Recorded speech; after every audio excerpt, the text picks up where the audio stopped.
Wand, check. Hufflepuff gear, check. Let's do this.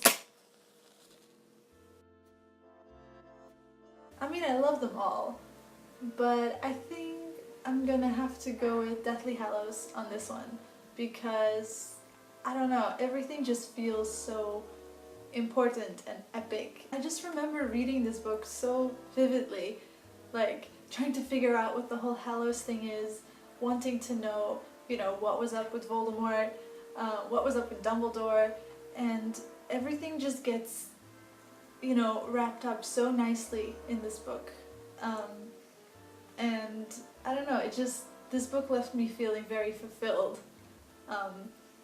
Well, aside from being depressed about the series being over, because that happened too. Okay, I love all the books, clearly, but I guess if I had to pick one, I suppose it would be Prisoner of Azkaban. I just don't find the story to be as captivating as the other ones, and it's hard for me to pinpoint why. I suppose I've never really been into the Marauders story, and I know what you're saying. You don't like the Marauders? Ooh. I know, a lot of people love that whole era and that whole story, but I don't know, James and Sirius just get on my nerves. Oh, and also the Time Turner sequence, you know, I mean, they do the same things twice, kind of. Yeah, and I remember, yeah, just not really being into that. Although I do have to say, I reread it last year and I was very pleasantly surprised by how much I enjoyed it. I have to give an honorable mention to Half-Blood Prince because that movie cracks me up. Like, every scene with Slughorn just makes my day. Like, just that vacant stare he has just makes me smile. But my favorite of the movies has got to be Philosopher's Stone. It just makes me feel all warm and fuzzy inside. It's so nostalgic. I mean, Harry's experiencing magic for the first time, and just to see that just makes me so happy. And then, of course, there's the nostalgia part of it. I just really remember really well how me and my cousins were obsessed with this movie when it first came out, and we would recreate all of the scenes and like learn all the scenes by heart, especially Hermione's lines. Like, I know every Hermione line in that movie by heart in the right order. It's like bam, bam, bam. I don't know, I have so many good memories. That movie feels like home. Yeah, moving on.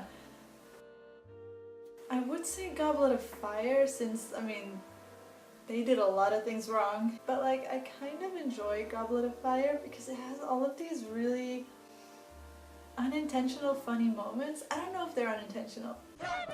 Albus, a student under the age of 17. Harry Potter! Appreciate. What are you doing here? Maybe you want to go to the ball with me?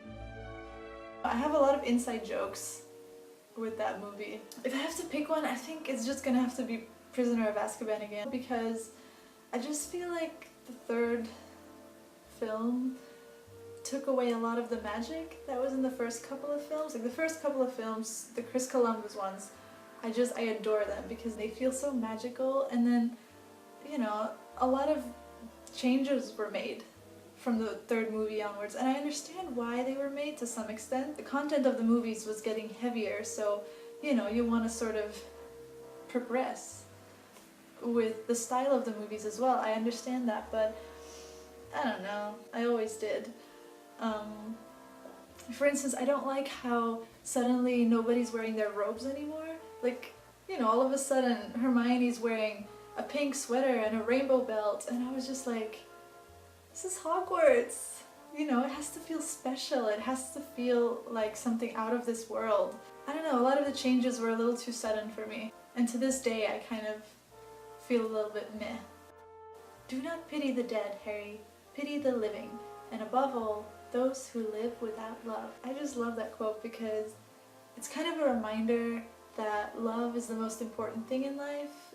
And I just really agree with that. I don't know, I think it's just very well put. And yeah, the moment he says it is perfect, and I really like it. I'm gonna have have to go with Molly. I love me some Molly Weasley. She is just like the ultimate mom. Every scene in the books and the movies with her in it just makes me feel all warm and cozy. That's just like the vibe she gives off. Even when she's angry, she still gives off that like mom vibe. That quintessential mom vibe. I think it's also because she kind of reminds me of my mom and some of my aunts. She just really embodies what family is to me. And yeah, that just makes me like her a lot. And then of course there's the fact that she's a total badass.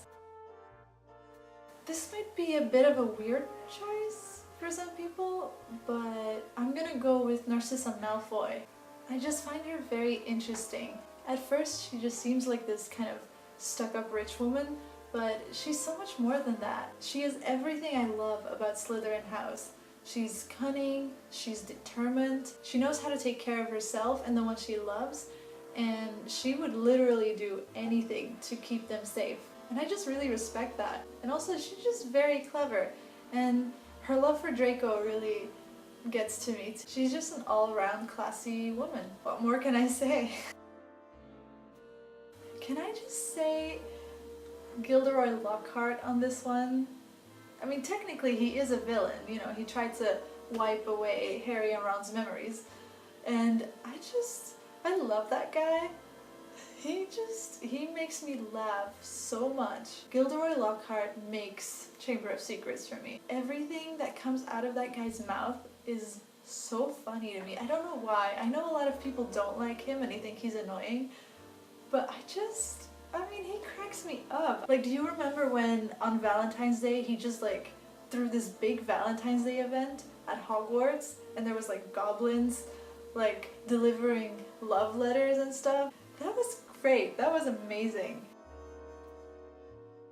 This one has got to be either Snape or Draco for me. I just find both characters very interesting. But if I'll choose, I think I'm gonna go with Draco. He's just such a good example of how important your environment is in growing up. I don't know, I find him very relatable. Not for me personally, but like it's a very realistic situation, you know? And I find that really interesting. Because, you know, Draco's not a bad guy. I mean, nobody's a bad guy, ever. Draco really shows that you become a certain way because of your environment and because of things that have happened to you, because of, you know, the way you grew up, the way you were raised. And I don't know, that's something that I've always thought about a lot. And yeah, with Draco I think it's very obvious that his surroundings, his parents, and then later Voldemort just like living in his house, I mean, that does something with a kid. So yeah, he's a little jerk, but I mean, there's a reason for that. And also, I want to note that, you know, Draco was kind of mean to Harry and Ron and stuff, but Ron and Harry were very mean to Draco as well. Like, I was shocked when I reread the first couple of books. Ron and Harry have a lot of prejudice towards Slytherin House and towards Malfoy. And they say a lot of shitty things to him as well. I never see a good guy and a bad guy when I look at Harry versus Draco. Like, they're both really shitty to each other, and I don't know. I think Draco gets a little too much hate, and Harry a little too much praise. Because let's be real, they're both kind of mean. If I have to think about whose class I would most like to be in, that would definitely have to be Lupin, because I think the way he teaches his class is really funny and really like the way it should be. He's also just a really nice guy. Like, he's just such a good guy. He's like the one in the Marauders that I really, really do like. Like Sirius and James, yeah. Pettigrew, eh. Lupin? I mean, he's a stand-up guy. I love that guy. Although an honorable mention has got to go to the one and only Minerva McGonagall, because that woman is a badass.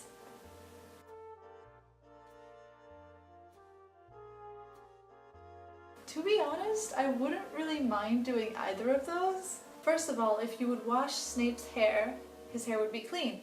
And, you know, that'd be great. And also, Snape is kind of cute, I'm not gonna lie. And then there's Lockhart. I mean, I already told you, I love Lockhart. I could listen to that guy all day.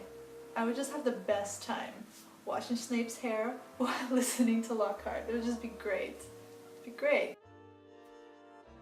Well, let's be real, I wouldn't survive either, for sure. But I feel like with Molly, maybe I could like talk some sense into her, like, you know, I didn't do anything wrong, and I would apologize to her, and then she would be like, oh, okay, I understand. Because, you know, she's a nice lady. Hogwarts Express, duh. I mean, I'm kind of scared of cars. I don't have my driver's license. I don't know, cars are just not my thing. And also, the Hogwarts Express has the trolley lady with the candy lady. So, I mean, yeah. Oh god. Well, at least the kiss for Voldemort wouldn't last long, you know? It would just be like a peck on the lips and whoosh, I'm away. Gone. Finished. But like, I don't know how long it would take to give Umbridge a bath. I'm not into that. Nuh-uh. I think it'd be kind of cool to ride a hippogriff. I really like animals, and I don't know, you could be friends with the hippogriff, and then you could go on adventures together. I suddenly like had this vision, and yeah, I really like it. I want to ride a hippogriff.